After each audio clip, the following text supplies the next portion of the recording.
Welcome to the deep dive, where we take a whole load of information and really boil it down for you. Just the useful bits, the stuff that makes you go, aha. Exactly. No fluff, just the core knowledge. And today we're doing a custom deep dive. It's all about Kesser's ideas for a blueberry booster fertilizer using fermentation. Right. And we're looking at his notes, his thinking, and also his chat with Professor Hendricks about it all, including some potential, adjustments. Okay, let's jump right in. What first caught Kesser's eye? It was the beech tree, wasn't it? Yeah, it's fascinating how he honed in on using these freely available natural things, specifically beech buds. He was curious about what's actually in them. And Hendricks had the answer, apparently. He did. Hendricks explained that these young buds, the really fresh ones, are just packed with organic acids, amino acids, and crucially, easily soluble carbohydrates. The stuff the tree needs to grow fast in spring. Exactly. Yeah. And for us, or rather for the fertilizer idea, they're rich in nitrogen compounds too. But not like a massive hit of nitrogen, more subtle. Precisely. Hendricks called it a herbal tea for the microbes, a gentle boost for the plants, not like dumping manure on them. Right, which makes sense for feeding the soil life around blueberries. Absolutely. And Hendricks also mentioned fermenting the beech buds with other green stuff, nettles, dandelions. Things with maybe different nutrient profiles? Yeah, to balance it out. Nettles are great for nitrogen, for example. Helps create this, thriving little ecosystem in the soil. Okay, and Kesser was also interested in the carbohydrates in those beech shoots. What did Hendricks say about those? Well, he confirmed they're full of simple sugars, glucose, fructose, sucrose, quick energy. That the tree is pulling from its reserves for that spring spurt. Exactly. And he also mentioned in the very young shoots, you might get tiny amounts of pectin-like stuff, polysaccharides, more complex. Which the microbes can break down later. Right, potentially releasing more nutrients over time. So those sugars are really the fuel for the whole fermentation process we're aiming for. Okay, so that leads us to Kesser's idea. Combine the beech parts, the sugary bits, with seaweed, and use cold fermentation. Why that combo? The idea there is creating a slower, more persistent food source for the microbes. The seaweed brings minerals, the beech brings sugars. Exactly. And it releases more slowly in a cold ferment. Hendricks also noted, though, that adding some extra nitrogen, maybe those nettles again, or clover, makes it even better. A more complete meal for the microbe. You got it. Helps keep everything thriving. The lactic acid bacteria, the cellulose decomposers, they all get something out of it. Speaking of lactic acid bacteria, LIB, Kesser seemed to know a bit about them already. He was definitely on the right path. Hendricks confirmed, LAD are pretty much everywhere. On plants, in the soil, in the air. So they're naturally present. Especially abundant on fresh, unsprayed green stuff, like dandelion, plantain, red clover, nettles. They're teeming with them. So this is interesting. If you use fresh herbs like that in your mix with the beech and seaweed, you might not need a special starter culture, unlike, say, bokashi. That's a key point Hendricks made. Bokashi usually relies on adding an inoculated bran, EM, Right. But here, just mixing fresh, unsprayed herbs with the beech shoots and seaweed or maybe grass, that often provides enough natural L-bear to get things going. As long as it's kept right. Yeah, reasonably airtight, moist conditions. Hendricks had a great analogy. He called it a slower, more willing wine. Huh, I like that. The beet sugars and the nitrogen from the green herbs feed the bacteria, and things like eelgrass give it some structure. Okay, but Hendricks also had this other idea, didn't he? A beautifully geeky one involving beer? Ah, yes, the wild starter, using Trappist beer residue. It's brilliant, really. How does that work? You take a small container, put in some beech buds, and add the dregs from a Trappist beer, the yeast and whatever else is in there. You're mixing microbes. Exactly. The yeast from the beer, plus the natural microbes on the buds and in the air, they kickstart a really active microbiological process. Like a little microbial task force. Pretty much. And then you can add that starter to your bigger bucket of beech, seaweed, and herbs. Give the main batch a real head start. Okay, now they also talked about aerobic versus anaerobic. Why does that matter for this blueberry fertilizer? It's actually a crucial difference. It affects what kind of microbes thrive and, well, frankly, how it smells. Right. They distinguish between making a liquid fertilizer focused on general microbial activity, maybe in a bucket that's not fully sealed, allowing some air in. Versus bokashi, which is totally oxygen-free. Exactly. Hendricks pointed out that a bit more air, a semi-open bucket, encourages a wider range of microbes, including aerobic decomposers. The ones that need oxygen. Right. And they can be really helpful in breaking down certain things and, importantly, preventing those really nasty smells, like hydrogen sulfide, that rotten egg smell you can sometimes get, especially with seaweed or eelgrass. Okay, so managing the air influences the microbial team and the smell. Good to know. What about the conditions for that wild starter, the beer one? For that, Hendricks suggested keeping it somewhat closed lid, maybe just slightly ajar and warm for a few days. To let the fermentation get going. Yeah, build up a good head of steam, microbially speaking. You'll know it's ready when it smells kind of sour-sweet. Definitely not rotten or putrid. That's the lactic acid brew starting up. Precisely. That's what you then add to your main mix. And temperature. Is there an ideal range? There is.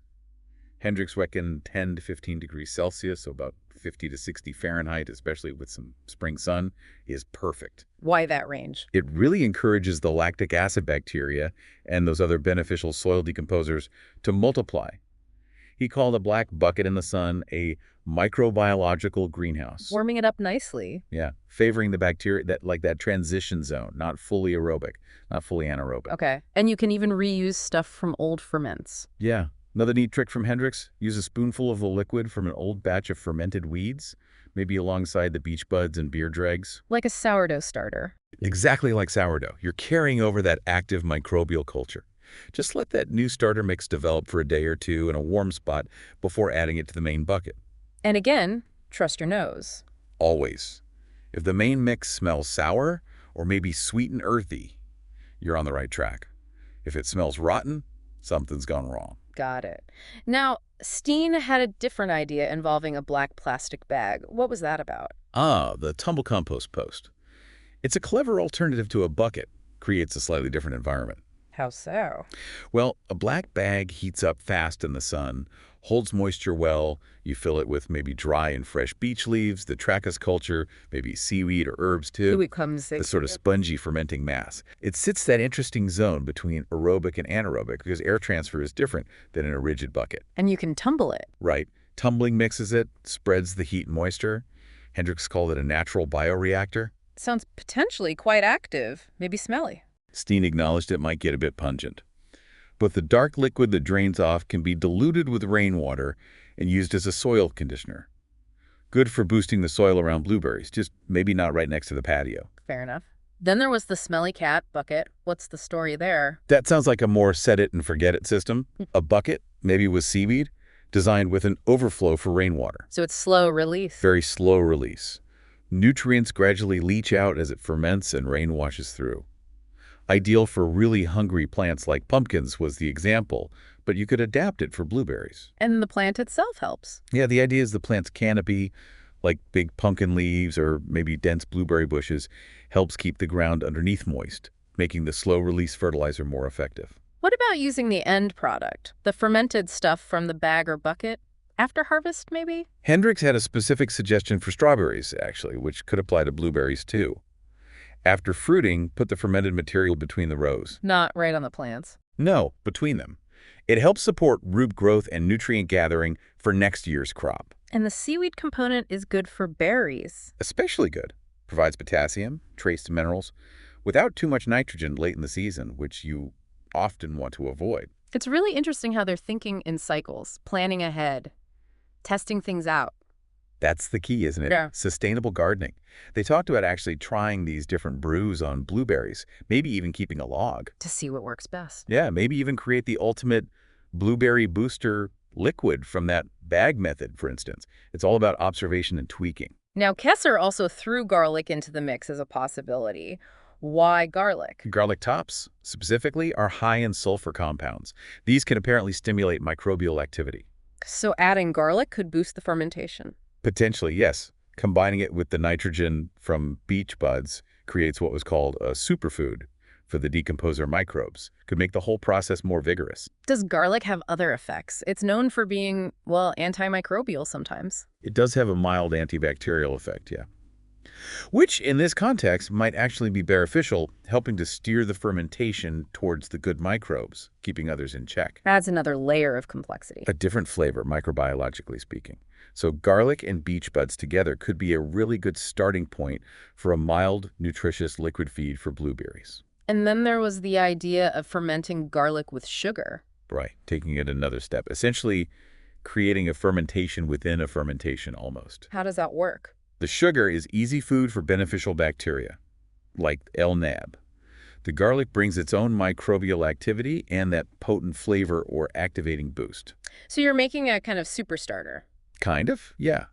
It creates a great environment for LNAB to multiply, and the garlic's properties help keep the process healthy. Over time, it becomes like a fermented syrup, And you could use that syrup. as a starter itself for a bigger batch of blueberry booster, or maybe diluted as a mild soil fertilizer on its own. How long does that take, the garlic sugar ferment? The suggestion was to let it sit for maybe a couple of weeks. You'd look for bubbling, a slightly sour smell developing. That tells you it's active. Another potential boost for plants needing some nutrition and microbial help. And preparing the garlic for any of this, do you need to peel it or anything? No, Hendrik said just give it a rinse if it's got dirt on it. But don't peel it or clean it too Why thoroughly. not? The natural microbes on the skin can actually help the fermentation along. So keep it simple. A quick rinse is fine. Wow, okay. This has been quite the journey into Kesser's fermentation ideas for blueberries. And Professor Hendricks's input was really insightful. Absolutely. It really highlights the potential in using things readily available, beach buds, seaweed, even beer dregs, to make something beneficial for your plants, like blueberries, just through natural fermentation. Yeah, definitely some aha moments there for me. That wild starter concept and understanding how air or lack of it changes things, that was really clear. It really makes you think about that invisible world of microbes, doesn't it, working away in the soil, and how these simple techniques can harness their power. It does. Which maybe raises a question for you listening. Have you thought about the microbes in your garden? And could you use some of these ideas, these simple fermentation tricks, to maybe create your own unique boosters for your blueberries or whatever you're growing? Maybe this deep dive has given you some food for thought, some ideas for your own garden experiments. Definitely worth exploring.